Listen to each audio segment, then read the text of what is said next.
Are you interviewing a financial advisor or maybe looking for one? What are 5 questions that you should be asking them? I've got that and more coming up.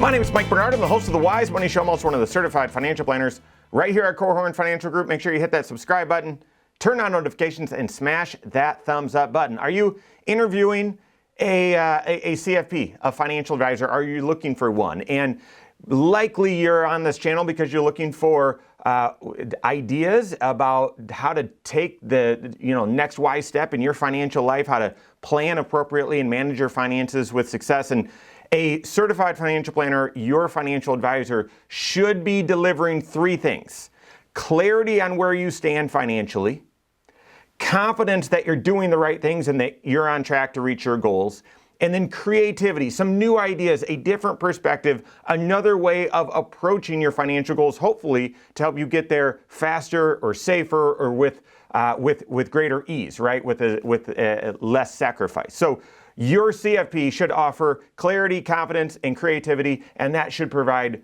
calm, okay? If you do have all the, the wherewithal and the skill and the time and the knowledge to be your own CFP, fantastic. But we would encourage that you're working with a certified financial planner. Now, when you're in the market for one, when you're searching for one, what are some of the typical interview questions? What should you ask them to determine, well, would this be a good fit or not? Well, there's several questions that I would want you to dive into with them, and certainly, you need to understand their process, their approach, but it should include these 5 questions. The very first one: are you a financial planner or an investment advisor? Are you a financial planner or an investment advisor? And guys, I talk about that almost every video. You need to be working with a certified financial planner. And if you are only looking for someone to help you manage an old 401k or some investments and you want someone's investment expertise, that's fantastic. But there's going to be some financial planning questions that need to be baked in, some answers about your financial plan, about your financial goals, your overall financial situation that need to be incorporated in order to come up with a great investment strategy. So I would say it's very hard. It's almost impossible to have a great investment advisor that doesn't understand your overall financial plan. So therefore, we would encourage that you're looking for someone that's actually doing financial planning, that's looking at all 6 areas of your financial life. Investment planning is one of them, right? So they're helping you with investments, but they're aware of your tax situation. So here's a great example.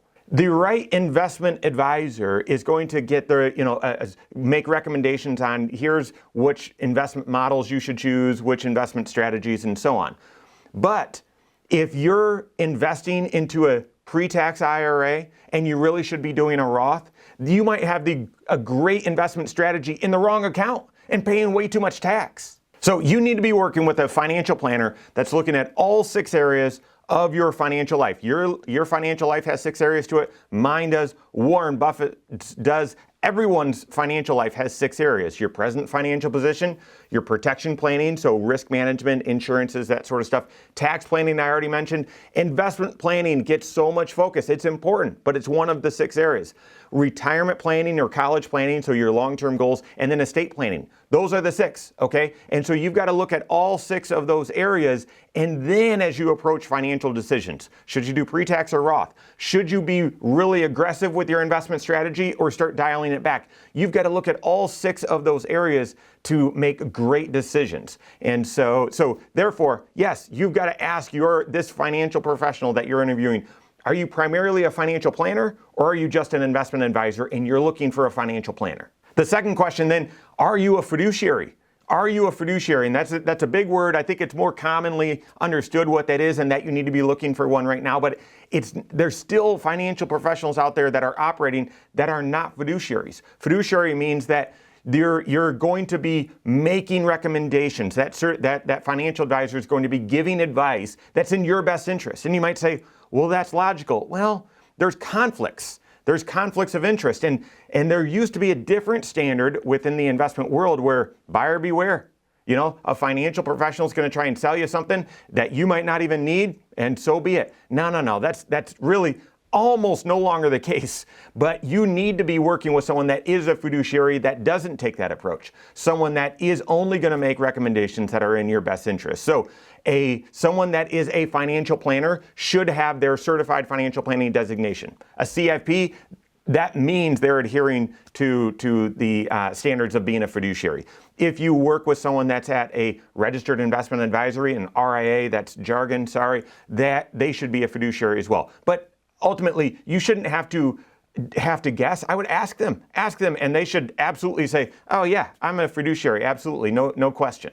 The third question, speaking of conflicts, how do you charge for your services? How do you charge for your services? Let's be honest. There is a conflict because the financial professional has a certain amount of wisdom and knowledge, and they're going to, apply that to your situation, and therefore there's going to be an exchange of value. They're going to charge. Now, there are commissions that are paid to financial professionals. Some charge, fee only. Some only charge on investments. Some charge also a retainer or hourly fee. I've looked at this, and we've spent obviously, tons of time exploring this. And to me, you need someone that's doing comprehensive financial planning. So someone that's actually doing the financial planning work, and someone that's managing your investments.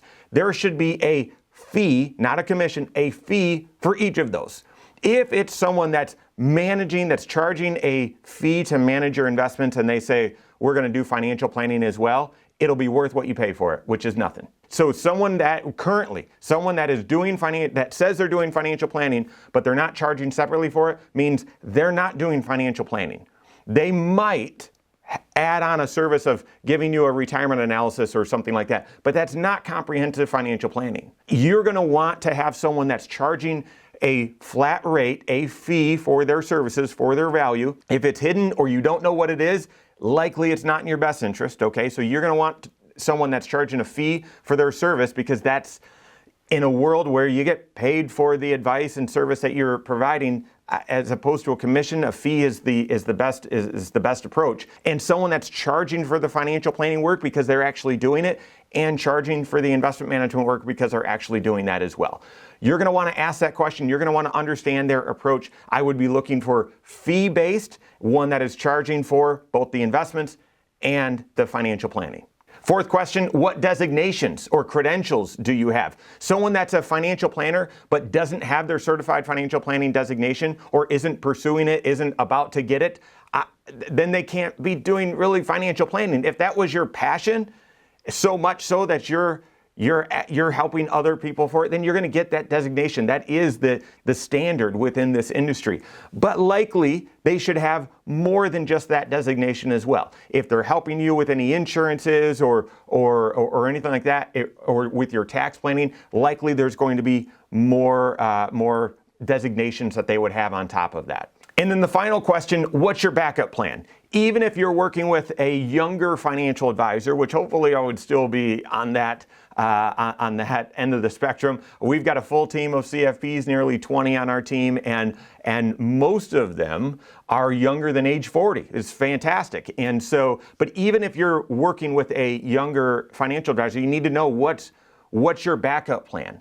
And here's why this matters.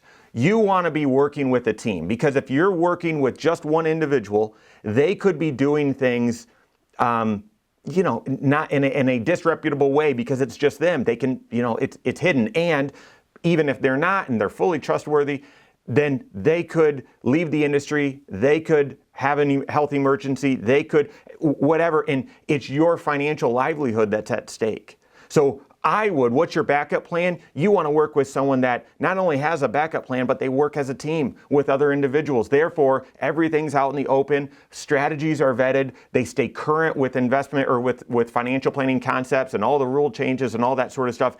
And you know that if someone slips on the banana peel, there's a full team of folks that have the exact same philosophy, that know your situation, that can step in and serve you. Will you ask more questions than that and discuss more than that with a financial professional that you're interviewing? Absolutely, but it should at least include those 5 questions. Any one answer isn't going to be enough. In my opinion, based on those 5, you're looking for someone that does comprehensive financial planning, that charges that is a fiduciary, that charges a fee for their service, both for the investment management and for the financial planning. Someone that has their CFP designation and hopefully others and works as a team on a team. If someone is answering each of those that way, all 5 of those questions, that is someone that hopefully you have good rapport with, you understand their process, it makes sense, and the services align. That would be a great match for you. If you don't have a great match like that, interview someone on my team. We've got a team of financial planners, team of CFPs, CPAs as well, insurance advisors, all working together, complementary and collaboratively, lots of C's, to serve you and your financial needs. So if you don't have a CFP on your team, you can contact one on my team. Find us online, Korhorn.com. That's Korhorn with K, wisemoneyshow.com. You can find us there as well, or give us a call, 574-247-5898. All right, there you have it. Go out and take your next wise step in your financial life.